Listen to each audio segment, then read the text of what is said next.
What is going on YouTube? Running on Sports back here with another video. Today is our college football weekly news update slash review type of video.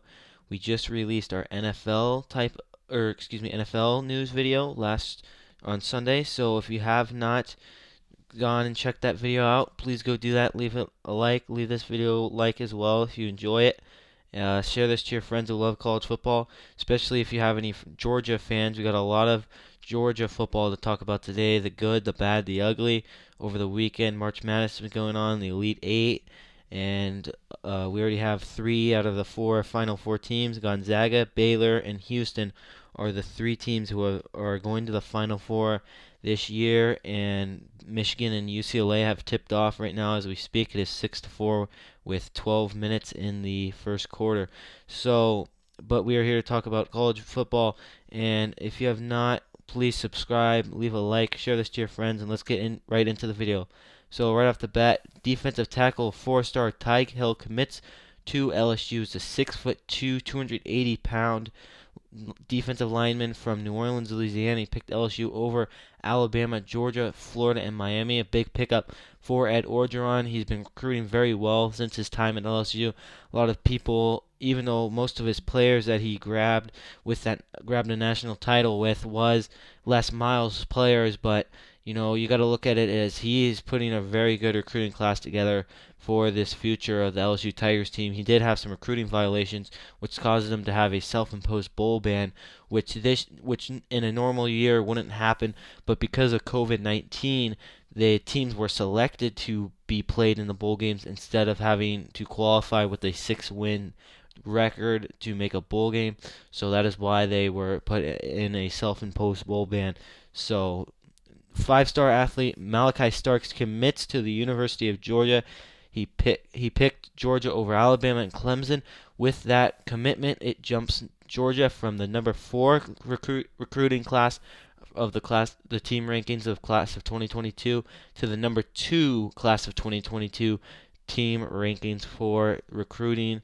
So Georgia recruiting very well. Kirby Smart, the only 2 times Nick Saban has not had the number 1 recruiting class at the University of Alabama was to his former assistant Kirby Smart in the Georgia Bulldogs, and Kirby Smart was very close last year, but this year it's not going to happen in 2021 because Nick Saban put together the best recruiting class of all time, claimed by 24/7 Sports. So tough for Kirby Smart, but it is Nick Saban at the end of the day. So Jacory Brown, dual threat quarterback from Valdosta, Georgia, commits to Miami. 6'4", 205 pounds from Lowndes High School.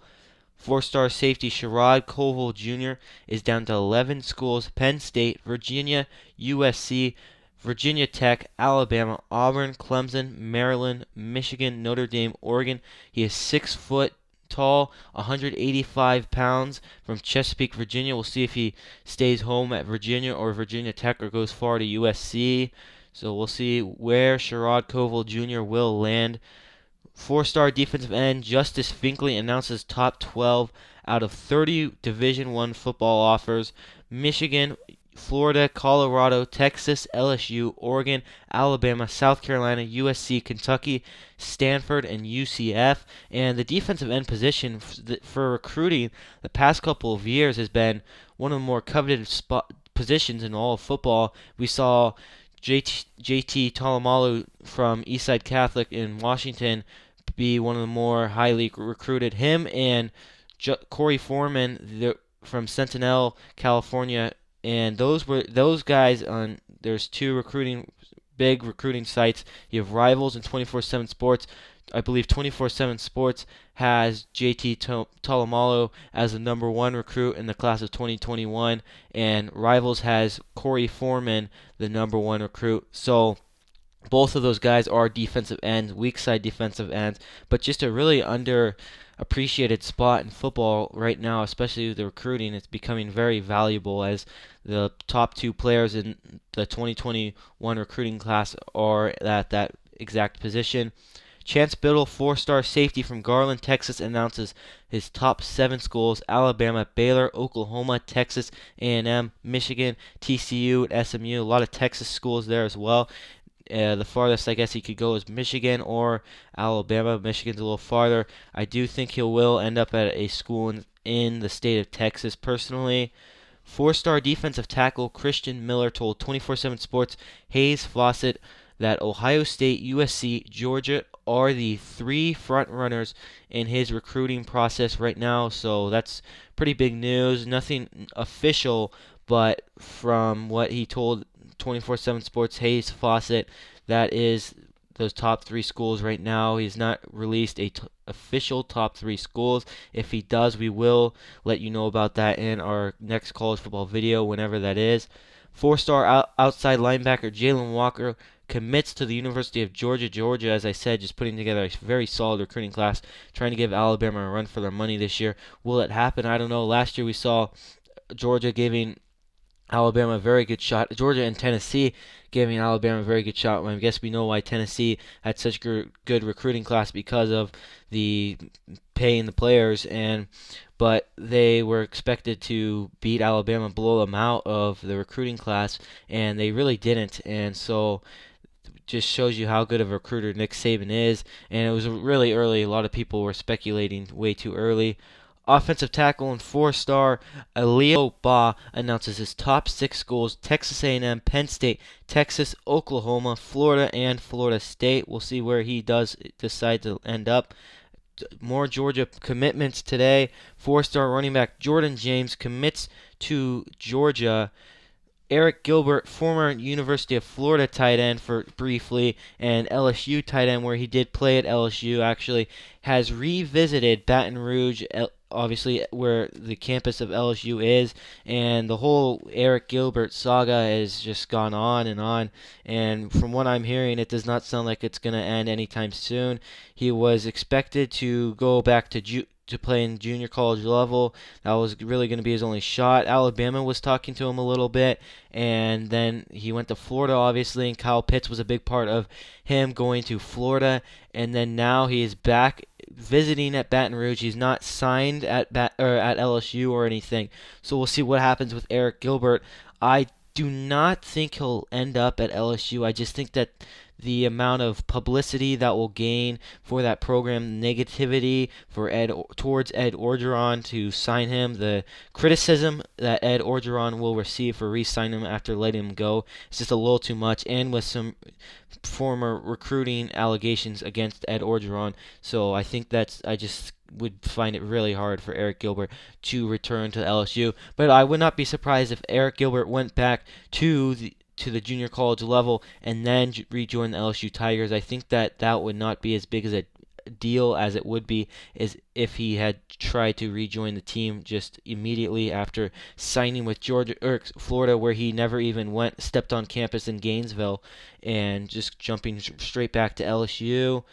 Georgia wide receiver George Pickens tears his ACL in practice. He's expected to have surgery on it, and that's just really a very unfortunate news for Georgia and George Pickens himself. He was a really good player, and unfortunately, that's terrible. And I had Georgia ranked as one of the top preseason teams, and for that kind of makes him go down a little on my list. But also at the same time, Jalen Waddle from Alabama this year was injured in the opening kickoff versus Tennessee, and a lot of people thought that their chances of winning the national championship were done until here comes Devontae Smith with the greatest seasons a receiver has had in 25 years, and he had a ridiculous season. And I think that Georgia definitely, obviously, with all the recruitments I'm naming off right now, they have those players back there. But George Pickens is just such a strong player, and this would have been his 3rd year with the team coming up, his junior season. As a freshman player, he had 513 yards and 6 touchdowns. Very good stats right there as a freshman. And last year, he had 720 yards and 8 touchdowns. So just he keeps getting better. That's very impressive stats for George Pickens. And unfortunate news, he might be able to join back at the end of the season. We did see Jalen Waddle make a return for the Alabama Crimson Tide in the national championship game, but that is if Georgia can make it to the college football playoff. And JT Daniels, I think, is one of the greatest quarterbacks right now in college football.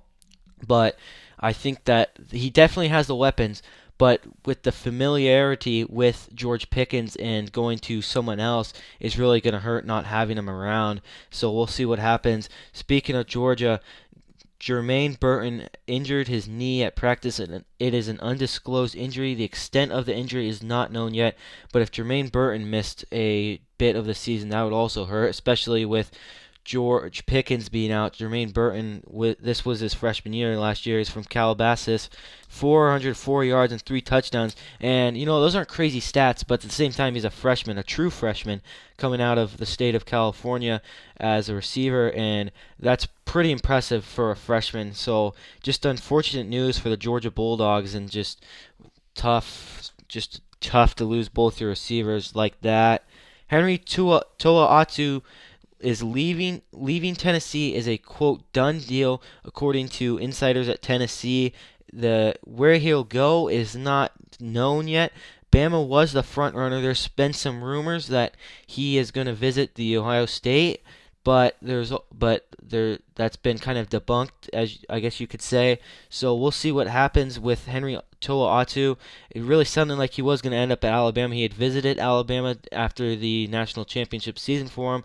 It really sounded like he was about to sign, and has not yet. Will he land at Alabama, or will he land at Ohio State?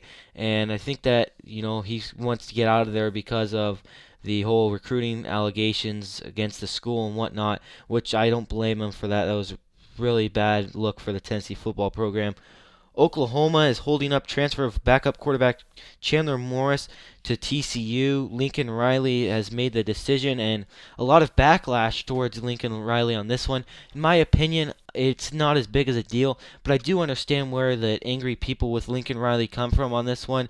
Lincoln Riley has had some of the greatest quarterback transfers, Baker Mayfield and Kyler Murray, come to his program and win Heismans, both of them, and he did have Jalen Hurts come in and almost win a Heisman. So yes, I do think that Chandler Morris should be able to leave the team, but Lincoln Riley is so competitive. He just doesn't want to lose his player, and he doesn't want Chandler Morris to be giving TCU Oklahoma's playbook. He'll know everything. He's a quarterback. He knows what everyone's supposed to be doing at the same time. So it's not as big as a deal as people are making it out to be, but at the same time, I do think Lincoln Riley does need to let Chandler Morris go to TCU, especially considering the fact that Lincoln Riley was offered the job at the Dallas Cowboys, and he could have easily left the team right away and started coaching in the National Football League and taken it immediately, when he is holding up Chandler Morris. And I just think that it's really crummy that Lincoln Riley is not caring about his player's future. He recruited him to his team. He probably sat down with his parents and said he wants the best for Chandler Morris's future, and the best for Chandler Morris's future is to transfer out of Oklahoma. He's not going to get playing time with Spencer Rattler, and Spencer Rattler is a Heisman favorite right now. So just an interesting situation there. We'll see what happens in Oklahoma, and we'll update you if anything does come up from Norman. That is going to wrap it up for today's video. If you guys did enjoy, please leave a like down below. Share this to your friends who love college football, and thank you guys so much for watching.